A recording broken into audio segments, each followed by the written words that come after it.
ምናልባት እኔ ማገልገል ያለብኝ ኮሌጅ ውስጥ ነው ብዬ አስብ ነበር። እኔ ማገልገል ያለብኝ ኮሌጅ ብቻ አይደለም ቸርችም ነው ማገልገል ያለብኝ ብዬ ወሰንኩኝ። ለምን? ይኸውላችሁ የሰው ልጅን ለውጥ የሚያመጣው እዛ ጋርና እዚህ ጋር የተጻፈ መገለጥ አይደለም። የሰው ልጆችን መለወጥ የሚችል ወንጌል ነው። ወንጌል ካወራን ወንጌል ስለማን ነው?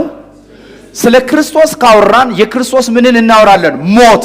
የክርስቶስ ኢየሱስ ምን እናወራለን? ትንሣኤ። የክርስቶስ ኢየሱስ ምን እናወራለን? መወለድ። የክርስቶስ ኢየሱስ ምን እናወራለን? ማረግ። አማኝ ህይወቱ መመስረት ያለበት ባይዘው የህይወታችን ዲስቲኒ ምንድነው? የልጁ መልክ መምሰል። ምን አይነት ነው የልጁ መልክ? ከድንግል ማርያም ለምን እንደተወለደ፣ በዚህ ምድር እንዴት እንደኖረ፣ ከዛ ለምን እንደሞተ፣ ለምን እንደተነሳና ለምን እንዳረገ፣ በማረጉ የተሰራው፣ በትንሣኤው የተሰራው፣ በሞቱ የተሰራው ስራ አማኞች ካልተረዱ በስተቀር የአማኝ ህይወት ሊለወጥ አይችልም። ስለዚህ የኢየሱስ ክርስቶስን ወደ ምድር መምጣት ስንመለከት ባዶ ማድረጉን፣ የባሪያን መልክ መያዙን ይህንን ልናወራ ይገባል። የኢየሱስን ሞት ስናወራ አንድ ነገር ማውራት አለብን። የምትክ ሞት መሆኑን፣ ተባብረን ከሱ ጋር እንደሞትን ኢየሱስ ያድናል።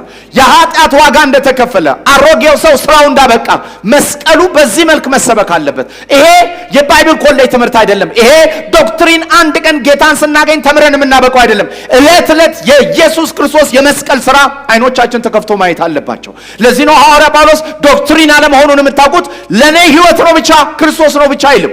ምን ይላል? እኔ አሁን አልኖርም። ማን ይኖራል? ክርስቶስ በእኔ ይኖራል።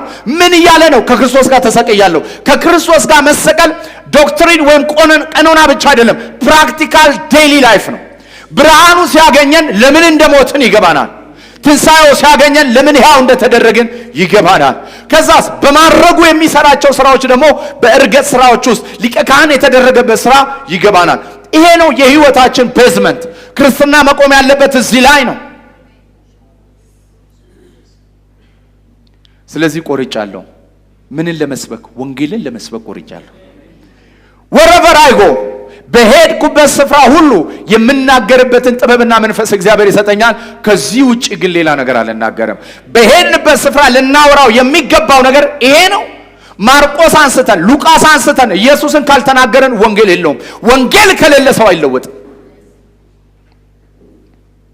አብርሃም መስዋዕት እንዴት እንዳደረገ ሰብከን፣ ይስሐቅን እንዴት እንደሰዋው ሰብከን፣ የክርስቶስ ሞት ላይ ካልመጣን ስብከቱ ተቋርጧል። ለምን? መጽሐፍት ሁሉ የሚያወሩ ስለማን ነው? ስለ ኢየሱስ ነው።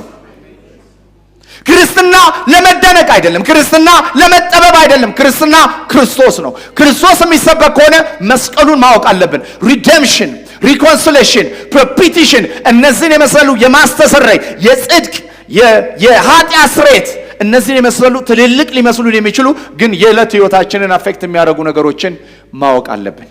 ደህንነታችን ላይ ብቻ አይደለም የሚሰሩት፣ የመኖሪያ ወንጌልም ነው። ይሄ ወንጌል ኢየሱስ ያድናል። የክርስቶስ መስቀል በሉ እስቲ።